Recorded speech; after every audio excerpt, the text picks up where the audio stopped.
Emmanuel, pourrais-tu me dire dans notre vie de tous les jours en cuisine comment on peut gagner du temps à l'aide d'ustensiles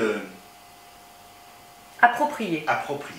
C'est ça, Lionel. Alors, déjà, avoir une planche, c'est la base. Et après, des bons couteaux. Alors, je montre par exemple ces deux couteaux. Typiquement, c'est ce qu'il ne faut pas avoir. On a des couteaux en fait qui vont couper que d'un côté. Ça veut dire que ça c'est un couteau à viande. Si vous coupez avec ça, ça va couper en biais, ça va mal couper, vous allez perdre du temps et surtout vous risquez vous-même de vous blesser. Donc ça, on oublie. Ce qui est intéressant, c'est d'avoir ça. Ça c'est la base. C'est le petit couteau d'office avec une lame en inox très fine. Voilà, donc avec ça, vous allez pouvoir émincer finement, vous allez pouvoir travailler en fait pas mal de choses. Après, moi j'aime bien aussi travailler avec des couteaux un peu plus gros.